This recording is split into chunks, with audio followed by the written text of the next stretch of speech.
tapat kailanpaman mga kapatid. Ang Panginoon ay tapat kailanpaman.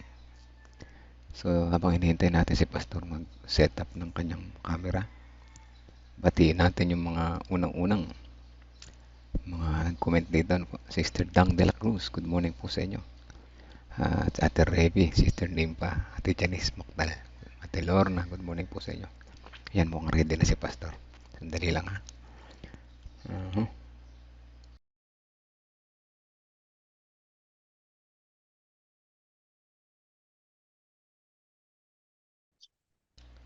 Okay po, Pastor. Online na po.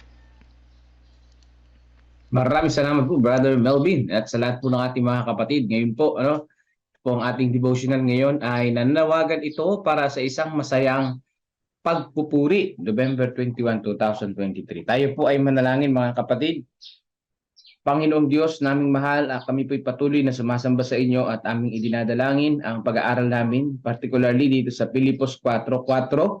Gabayan niyo po nawa kami, O Diyos, at maranasan namin ang galak at papuri para po sa inyo. Maraming salamat po sa pag-ibig niyo po sa amin at sa pagdinig ng aming dalangin sa banal na pangalan ni Jesus. Amen. Sabi po dito sa Filipos 4:4, magalak kayong lagi sa Panginoon. Muli kong sasabihin, magalak kayo. So ang ating pong Panginoong Diyos ay nananawagan sa atin na tayo ay magalak sa ating Panginoong Diyos. Ang pagsamba sa ating Panginoon, dapat hindi po malungkot kundi masaya, mga kapatid. Masayang pagpupuri sa ating tagapagligtas. Opo, kahit na marami mga pinagdaraan ng problema, ang pagsamba pa rin sa Panginoon ay masaya. Bakit mga kapatid? Kasi nga sumasamba tayo sa tunay na Diyos. May pag-asa sa ating pong Panginoong Diyos, mga kapatid. Kahit na marami tayong mga problema.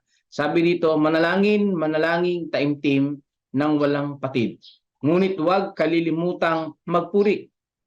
Tungkuling lahat ng anak ng Diyos na ipagsanggalang ang kanyang karakter. Maidadakila mo ang Panginoon.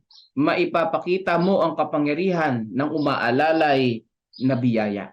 So ano daw po ang tungkulin natin mga kapatid? Isang galang ang karakter ng ating pong Panginoong Diyos. Yan. Paano isang galang ang karakter ng ating pong Panginoong Diyos? Sa pagpuri na mayroong kagalakan at kasayahan. Kaya nga po ang isang pamilyang Adventista na masaya ang tahanan ay nakakapagbigay encourage o nagbibigay pagpapala sa mga nakapaligid na kapitbahay. Ay naku, tignan nyo sila, no? Kahit na sila'y naghihirap, masaya sila pagka sila'y magkakasama at nag-aawitan at nagpupuri. Napakaganda mga kapatid, ano? Ito ay isa sa mga paraan para isang galang ang karakter ng Panginoong Diyos. Pero kung ang pamilya natin, naturing Adventista, pero pag magsama-sama sa bahay ay napakaingay, hindi dahil sa masaya, kundi nagbabangayan o nag-aaway, ay hindi maganda yun mga kapatid ko, no? Kinakailangan ay yung masayang pagpupuri ay nasa loob ng ating tahanan. Marami ang hindi nakikilala ang dakilang pag-ibig ng Diyos o ang banal na kaawaan ni Jesus. Libo-libo pa nga ang umahamak sa walang kapantay na biyayang nasa panukala ng pagliligtas. Ang lahat ng mga kabahagi ng dakilang kaligtasang ito ay hindi malinaw sa bagay na ito. Alin daw po ang hindi malinaw mga kapatid? Yung pong hindi na ipakilala yung kaawaan at pag-ibig ng ating Panginoong Diyos. No? Yung pong panukala ng pagliligtas, hindi po na isa pamuhay ng malinaw. Yan ang malungkot dyan. Ano? Hindi na ipaliwanag ng maayos sa mga kapitbahay yung malinaw na panukala ng kaligtasan ng ating Panginoong Diyos. Kahit tayo ay kakaunti, kahit tayo ay gaganito mga kapatid, napakahalaga na maibahagi natin na maayos, malinaw ang salita ng Panginoong Diyos sa ibang mga tao. No? Hindi sila nagpapalago ng mga pusong mapagpasalamat. Yan ang malungkot yan mga kapatid ko. No? Ngunit ang tema ng pagtubos ay nais aralin ng mga anghel. Ito ang magiging siyensya at awit ng mga tinubos sa buong walang malinaw na walang hanggan. Hindi ba ito karapat-dapat sa maingat na pag-iisip at pag-aaralan ngayon. So dito po mga kapatid, yung tema ng pagtubos, ano daw po yung pag-aaralan ngayon? Yung tema ng pagtubos. Yung pong paglago na may pusong pasasalamat ay napakahalaga mga kapatid.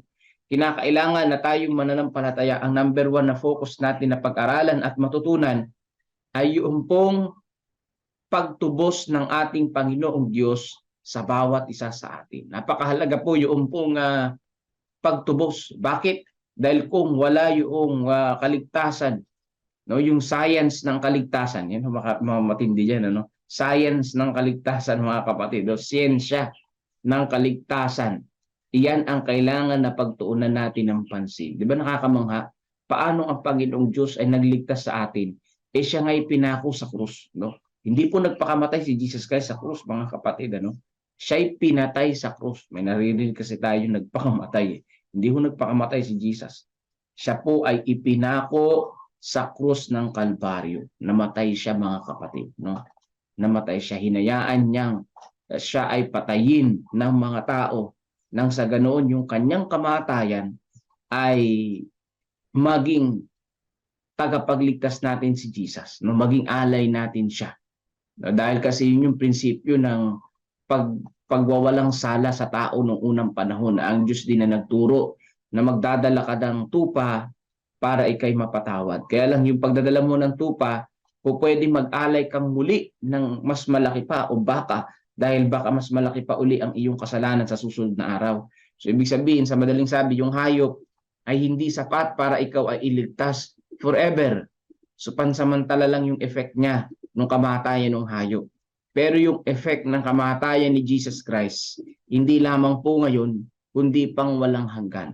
Ibig sabihin yung epektibo ng kamatayan ng ating Panginoong Jesus ay for eternity, mga kapatid. Kahit gaano kalaki ang iyong kasalanan, kung tunay kang bumabalik sa Panginoon, kung tunay kang nagsisisi sa mga kasalanan, kung tunay ha, hindi yung pakunwari lang, hindi yung ginawa mo lisensya yung kamatayan ni Jesus. Ay, sige, gagawa na lang ako ng kasalanan ngayon. Pwede naman pala kasi humingi ng tawad bukas. Eh, alam ng Panginoon yan. Kung tunay ka nang humihingi ng tawad o ginagawa mo lang lisensya ang kamatayan ni Jesus Christ, mga kapatid. Hindi ba't dapat nating purihin ang Diyos ng buong puso at kaluluwa at tinig dahil sa kanyang kahangahangang mga gawa sa mga anak ng mga tao? So sabi dito, no? Ano po ang dapat nating gawin daw? Purihin ang ating Panginoong Diyos ng ating buong puso at buong kaluluwa. Bakit? Dahil kahanga-hanga ang gawa ng ating pong Panginoong Diyos. Purihin ng Diyos sa kapulungan ng bayan niya. Nang sinabi sa mga Hebreo noong unang panahon, ang salita ng Panginoon, ang utos ay, at sabihin ng buong bayan. Amen. Sabi dito sa mga awit 106:48. Yung papuri sa ating Panginoong Diyos ay napakahalaga. Ano man yung ating pinagdaraanan ngayon. Ang tunay na mananampalataya, dito ko nakita mga kapatid, ang tunay na nananampalataya sa ating Panginoong Diyos, bagamat maraming pinagdaraanan, bagamat maraming pagsubok, nagpupuri at umaawit pa rin sa ating tagapagligtas. Yan ang tunay na pananampalataya. Bakit? Nananampalataya ka na si Jesus ang tutugon sa ating mga problema kahit na marami tayong mga suliranin sa buhay. Umaawit pa din sa kabila ng unos. Umaawit pa din at nananalangin sa Panginoon. Di ba? Napakaganda nun. Nang dinala sa syudad ni David ang kaba ng tipan at ang awit ng pagsasaya at tagumpay ay inawit at sinabi ng buong bayan, Amen, at pinuri ang Panginoon. 1 Chronicles 16:36. Ang maalab na tugong ito ay patunay na naunawaan nila ang sinabi at nakibahagi sila sa pagsamba sa Diyos. So, si David, mga kapatid, no? Maraming mga gumegera diyan. Si David noong siya ay namatay yung kanyang mga anak dahil sa kanyang kasalanan. Sa aklat ng Psalms and Proverbs, no? Ay siya ay nagpupuri sa ating Panginoong Diyos sa kabila ng kanyang pinagdaraanan. Kaya nga nasulat niya yung mga aklat na yun, yung awit o sa Psalms. O kaya nasulat niya ito. marami mang pagsubok na dumaan sa kanyang buhay, yung pagsamba sa Panginoon ay hindi niya nakalilimutan. Kaya lang, ang problema sa panahon natin ngayon, ang mga tao ay sumasamba lang sa Panginoon kapag masaya, di ba? Kapag ang mga tao sumasamba lang sa Diyos kapag mayroong mga suliranin na, lalapit lang kapag talagang lugmok na. Pero kapag may sagana, masagana ang buhay, hindi na lalapit sa Panginoon. Dapat ano man ang sitwasyon, masaya o malungkot mga kapatid, sasamba sa ating Panginoong Diyos. Labis ang formalidad sa ating serbisyong panrelihiyon. Nais ng Panginoon ang kanyang mga ministrong mga ngaral ng salita ay pasiglahin sa pamagitan ng banal na espiritu. At ang mga taong nakikinig ay hindi dapat na maupong inaantok na nagwawalang bahala o nakatunganga na hindi tumutugon sa kung ano ang sinasabi. Oo nga naman, naging masyadong formal yung pagsamba sa Panginoong Diyos. So, anong ibig sabihin nito mga kapatid? So ibig sabihin nito, nakakarating sa akin, hindi dapat lang na inaantok na nakikinig ng sermon yung mga kapatid, kundi sila mismo o tayo mismo nag-iisip paano mag-ministry sa mga tao. Hindi dapat tayo pangunahan ng antok mga kapatid, kundi tayo ay maging masigla sa pagsamba sa ating pong Panginoong Diyos. Ayan, Bakit ka inaantok sa divine service? Dahil sa Friday night ay tuloy-tuloy pa rin ang iyong trabaho, napagod ka na ng vesper, hindi ka nakatulog ng maaga, kaya pagdating ng umaga ng tanghali, divine service, antok ka na. Dahil yun na nga, mas inuna mo yung trabaho kahit napakaganda ng mensahe. Sabi dito, kailangan tumugon ang mga mananampalataya sa panawagan ng Panginoong Diyos. Doon sa binabasang salita ng Panginoong Diyos, kailangan na tumugon ang bawat isa sa atin. At hindi dapat tayo magsawalang bahala. Ang impresyong ipinakikita sa mga hindi mananampalataya ay hindi kaaya-aya sa relihiyon ni Kristo. Diba? Hindi salat sa ambisyon at sigasig ang malamlam at walang ingat na mga nag-aangking Kristiyano kapag nakikibahagi sila sa makasanlibutang mga gawain. Ngunit hindi kumikilos ng malalim sa kanila ang mga bagay na walang hanggan ang halaga. So dito po mga kapatid, ano po yung relihiyon ni Jesus Christ? Yung relihiyon ni Jesus Christ dapat mas masigla sa spiritual na aspeto ng buhay, o hindi sa makasanlibutan. Ang nangyayari kasi, mas masigla sa makasanlibutan na bagay, pero matamlay at malungkot sa spiritual. Sa sanlibutan, masigasig. Sa sanlibutan, maaga. Sa sanlibutan, talagang ganado. Pero pagdating sa pagsamba sa Panginoong Diyos, matamlay at tinatamad. Kapag sa sanlibutan, talagang presentado. Pero pag sa spiritual ay tumatanggi. Kaya, balance natin mga kapatid. Dapat mas masigla tayo sa pagsamba sa ating Panginoong Diyos kaysa pagpunta at pagpili o pakikibahagi sa makasanlibutang gawain. Dapat mas priority ang ating Panginoong Diyos sa buhay po natin. Maaring maging kaaya-ayang awit ang tinig ng Diyos sa kanyang mga mensahero, ngunit hindi pinapansin ang banal na babala nito. Ang saway at lahat ng mga pagpapasigla, ginawa silang paralisado ng espiritu ng sanlibutan. Ang mga katotohanan ng salita ng Diyos ay sinasabi sa mabibigat na mga tainga at matitigas na pusong hindi mataimtiman. So dito po mga kapatid ko, ang ating pong ang mga tainga ng mga tao naging paralisado dahil sa espiritu ng sanlibutan. Yung pong salita ng Panginoong Diyos, yung warning ay hindi po pinakikinggan ng mga tao, kundi gumagawa sila ayon sa kanilang sarili. So maraming ganyan, kahit na mga mananampalataya pa, marami ang mga hindi nakikinig sa ating Panginoong Diyos. Marami ang bulag sa katotohanan. Marami ang nagbibingi-bingihan sa katotohanan. Marami ang pinagwawalang bahala ang babala ng ating pong Panginoong Diyos. At marami rin ang mga tao na kapag binabalaan mo, nagagalit pa, di ba? Pagka binantaan mo, ayun, banta no? Siyempre naman, magagalit kahit sino yung pagbabanta. Pero dito mga kapatid ko, no? Ang pagbabala ng ating Panginoong Diyos ay sign ng kanyang pagmamahal na tayo ay dapat na magbalik loob sa kanya, no? Maging aware tayo na may paparating na sakuna sa mga hindi nagsasampalataya sa kanya. O kailangan na maging aware tayo na ang pagsamba ay napakahalaga. Yung pong pagsamba ay palatandaan na tinanggap natin si Jesus Christ na ating tagapagligtas. Kaya sabi dito sa Testimonies for the Church, Volume 5, dapat magkaroon ng gising at aktibong mga iglesia para magpasigla at magmalasakit sa mga ministro ni Kristo at tulungan sila sa gawain ng pagliligtas ng mga kaluluwa. Kung ang iglesia ay lumalakad sa liwanag, laging magkakaroon ng masaya at masiglang mga tugon at pananalita ng masayang pagpupuri. Yan ang napakaganda. No? Ano daw, saan daw po dapat na magising at maging aktibo ang iglesia? Sa pagpapasigla at pagmamalasakit sa gawain ng pagliligtas. Yan po mga kapatid. Kaya po itinuturo sa atin ngayon sa Central Luzon Conference, yung pong pagsamba ay hindi maging formalidad.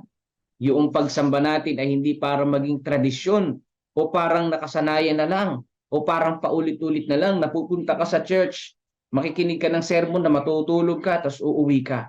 Tapos na. Another week na naman. Hindi ganun yung ating ini-encourage sa ating kapanahunan ngayon sa Central Luzon Conference. Kundi ang ini-encourage mga kapatid, isang masayang paglilingkod, isang masayang pagsamba. Ano po yung masayang pagsamba? Yung makaakay ka ng kaluluwa sa paanan ng ating Panginoon. Kaya po pinalalakas natin yung care group. Kaya po sa December 1 to 3, mayroong celebration of care group praise program. Diyan po sa Klaa. Para nang sa ganoon maipakita sa mga care group kung ano ang dapat na ginagawa ng isang care group. Kaya po sa dinner time, sa evening, meron pong isang malaking salo-salo na doon ay may kwentuhan, may tawanan, na ito ay isa sa mga example ng care group mga kapatid. Na yung pagsamba sa Panginoon, hindi naman kailangan na parang malungkot ka, masyadong formal na formal. Ibig sabihin parang masyadong seryoso, walang kasiyahan. Hindi ho. Ang pagpuri sa Panginoon ay mayroong kasiyahan. Ang pagpuri sa Panginoon ay dapat na masaya. At masaya ang pagpupuri sa Panginoon kung may mga kaluluwang nababahagian ng mabuting balita, mga kapatid. Ano? Dapat na magising ang iglesia, maging aktibo ang iglesia para sa pagsamba sa ating pong Panginoong Diyos. Kaya po mga kapatid, sabi sa Pilipos 4:4, no, magalak kayong lagi sa Panginoon. Muli kong sasabihin, magalak kayo. Ito si Apostol Pablo, nung sinusulat niya ito, nasa kulungan siya. No? Nung sinusulat niya ito, pinipersecute siya.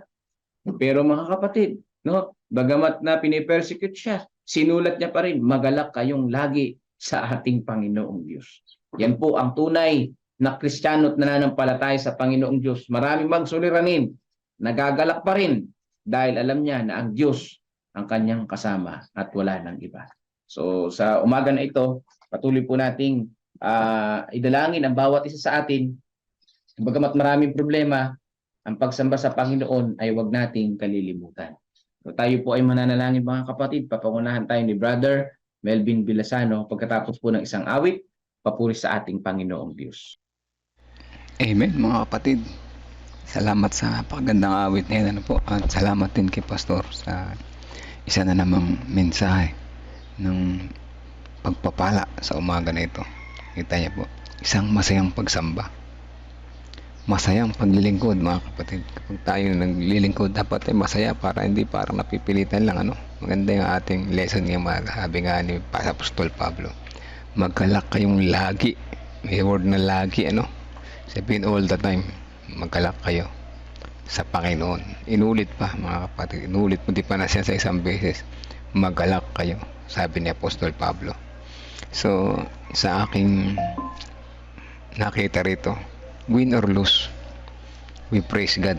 Kahit na tayo ay may mga kabiguan sa buhay, magkalak pa rin tayo maglingkod sa Kanya. Kasi lagi Hindi naman sinabing pag-win lang, tsaka pag may blessing lang, tsaka magagala ka na po. So, tunay na masayang maglingkod sa Panginoon. Talaga namang masaya. Lalo pat gusto mo yung ginagawa mo. Kahit na ipinagpalit mo yung mga ang tawag dito na mga mahalagang bagay sa mundo para sa Panginoon. Ay masaya na po, masaya. Ang gaya ng example ni Pastor nung nakaraang araw. Dapat kumikita ka ng ganito kalaki pero hindi, pinili mo ang Panginoon. Ayan masaya kapag pinili mo ang Panginoon over sa mga bagay dito sa libutan. Kaya patuloy tayong maging masaya na po. O tunay naman na maraming pagsubok dumadating sa ating buhay. Una-una na dyan yung kahirapan. Pagsubok sa atin kalusugan. Ayan ang mga dumarating sa ating buhay. At syempre yung dalawa na yan palagi magkasama. Financial at health. Yan ang mga pagsubok na dumudurog sa atin. Pero huwag tayong magpapatalo dyan mga kapatid. Mahirap talaga mamuhay kapag nasa Panginoon. Si Jesus nga din naman mayaman. Tapos sabi natin, be with Jesus. Walk with Jesus. O diba? Follow Jesus. Pero ayaw natin maghirap. Hindi ganun mga kapatid. O ganun. Si Jesus nga naghirap. Sa pinakamahirap, sa lahat na mahirap. Pero may pasanin yung krus na napakabigat. Pakit ng bundok. Gano'ng kahirap yun, di ba? Umakit nga ng bundok, mahirap na eh. May pasan pa. Digit sa lahat, ipinako pa sa krus. At sa kanyang pamumuhay, hindi siya naging marangya at mayaman. Ang lamang pa nga tayo ngayon, may mga gulong yung mga sakyan eh. Sila dati nakasakay sa camel, mabagal pa. O kaya di kayo naglalakad, So, mahirap, ngunit masarap. Masaya maglingkod. Ang tanong dito mga kapatid, handa ka ba? Naway lahat tayo ay maging handa po. Panalangin natin. Walang perpektong tao sa panahon ngayon. Sabi nga sa Bible natin makasalanan. Pero kapag tayo ay handa maging masaya sa paglilingkod, tutulungan tayo ng Holy Spirit. Yan ang pangako niya sa atin. Kaya panalangin natin ang bawat isa na tayo ay maging handa. Handa na masaya magpuri at maglingkod sa Panginoon. Let's pray po mga kapatid. Sama natin sa panalangin si Ate Sally Sanchez, kanyang pain sa likod. At iba pang mga kapatid na let's pray po. Amang banal na makapangyarihan sa lahat, nagpapasalamat po kami una-una sa ibinigay ninyong panibagong buhay, panibagong kalakasan, panibagong pag-asa sa umaga na ito. Pag-asa na kami ay maaaring maging magalak sa aming pagpupuri at paglilingkod po sa inyo. Ama, humihingi kami ng tawad kung minsan ay kami nalulungkot. Kami ay hindi totally masaya sa pagpuri at paglilingkod po sa inyo. Gawa ng mga pagsubok na sunod-sunod na dumarating sa aming buhay. Ngunit kami ay handa, nais namin maging handa na patuloy kami magtiwala at maglingkod po sa inyo ng masaya. May galak sa aming puso. Hinihiling namin ang Holy Spirit na samahan po kami sa araw-araw. Bigyan kami ng karunungan na nagmumula sa inyo kung paano namin magagawa ang aming mga mission dito sa buhay sa tulong po ninyo, pagkat sa aming kakayahan ay wala po kaming magagawa. Kaya't nagpapasalamat kami sa mga lesson sa bawat umaga. Tunay na kami ay napapaalalahanan sa aming mga pagkukulang at mga pagkakasala. Maraming salamat po. Ramdam namin ang inyong pagmamahal. Sa umaga nito, nais namin patuloy na isama sa panalangin ng kapatiran na nakikinig ngayon. Nawa ay patuloy nyo kami samahan sa araw-araw. Kaya nawa ang manguna sa aming mga puso at isipan, pananalita, pag-iisip at mga gawa sa maghapon na ito upang kami maging karapat dapat po sa inyo. Sinasama namin sa panalangin si Ate Sally Sanchez sa kanyang pain na nararamdaman sa kanyang likod. Ama, hipuin nyo nawa ito na yung mapagpagaling na kamay. Bigyan siya ng magandang pakiramdam sa maghapon na ito. Mawala ang kanyang pain at patuloy na kalakasan at ng pangatawan at resistensya ang aming dalangin para sa kanya. Ama, siya ay naniniwala na siya ay inyong pinagaling. Siya ay naniniwala na siya at nagtitiwala na kayo ang dakilang magagamot. Kasama na iba pa namin kapatiran na may sakit sa mga oras na ito. Naniniwala kami na ang inyong mapagpagaling na kamay ay nariyan para sa amin, hindi lamang sa aming pisikal na karamdaman, kaya hindi naman sa aming spiritual na kalagayan. Kaya nagpapasalamat po kami patuloy. Amin din sinasama sa panalangin ang iba pang may mga karamdaman sa aming mga kapatiran. Gayon din ang mga graduation na paparating dyan sa BOP, sa Tabacao, At gayon din ang mga kapatiran na nananalangin para sa kanilang baby, si Pastor, si Brother Kevin, Brother James, at iba pa na kapatiran na hindi namin nabanggit, ay inyo pong pagkaloob ang kanilang mga kahilingan ayon sa inyong kalooban. Gayon din ang mga pangaral sa bawat aming nasasakupan ay patuloy namin sinasama po sa panalangin. At gayon din namin sinasama sa panalangin ang mga church planting sites sa aming nasasakupan diyan sa west, dito sa south, General Tinio, sa Tabacao at sa iba pang mga lugar dito sa aming nasakupan. Nawa ito ay magkaroon na ng mabilis na proseso at magkaroon ng silungan ang mga kapatid na magtitiwala po sa inyo. Amin din sinasama sa panalangin si baby ni Sister Kisses na patuloy na makalusugan ay gawat sa kanya, Sister Wendy na nagpapagaling sa kanyang karamdaman, ang parents ni Pastor Nelvin, gayon din ang apo ni Nanay Pina, at kasama na rin Sister Erica na nagdadala ng tao. At siya ay patuloy na maging malakas bawat araw, maging malusog ang kanilang dalawang mag-ina, at sa pagsilang nito patuloy na samahan po siya sa kanyang panganak. Ganyan din namin sinasama ang inang at itang ni Brother Kevin na may pneumonia, Sister Nessie Fernandez, tatay ng friend ni Brother Kevin, pamangkin ni Nanay Pina, si Brother Denmark, si ating Sevilla Aurelia Borpon, si Jennifer Eusebio Pascua, si Sister Corazon Mina Imelda Eugenio, at ganyan din si Sister Amy Kilantang, Jennifer de la Cruz, Ate Grace Samano, Ate Esther Lopez, Brother Benjamin, at si Brother Monty Gamboa. Ganyan din si Sister Lita, si Dayan, si Pichi na nasa Canada na sponsor ng Tabacao Church na patuloy na nagpapagaling. Siya rin ay may pain na nararamdaman, kaya siya rin po ay aming nilalapit sa inyo, patuloy na hipuin ang kanyang karamdaman na ito mawalang nasa kanyang tuluyan, at patuloy na siya ay gumaling at lumakas sa bawat umaga. Kasama din namin sa panalangin kalakasan sa bawat umaga, sa bawat araw, ni Kuya Bobby, Ate Lorna, Ate JJ Concepcion, Gregorio Santin, Tatay Pentong, Kuya Mike Pablo. Ganyan din ang pamilya ni Sister Rose, Chris Encarnado, Renato Santos, Romnick Francisco, Olivia Francisco, Rebecca Francisco, Precious Cabasog, Princess Jorquina, si Aris C, Sister Nena, Tia Aning, Tia Aurora, si Ate Sally Sanchez, at si Sister Janet Ontivero, Gina de Guzman, Arturo Duque, at Erlinda Duque. Mga pangalan po na ito ang may patuloy namin nilalapit sa inyo, at nagtitiwala kami na kayo ang pinakamahusay na doktor, ang dakilang manggagamot, at ang aming panalangin ang pinakamabisang gamot para sa mabilisang lunas sa aming mga karamdaman. Patawarin niyo po kami kung ano man ang aming pagkukulang at pagkakasala. Ang lahat na ito ay aming inihiling, ipagkaloob niyo po sa amin ayon sa inyong kalooban ng diyet at na hindi nang sa aming kagustuhan. Sa pangalan ni Jesus na aming tagapagligtas. Amen. Amen.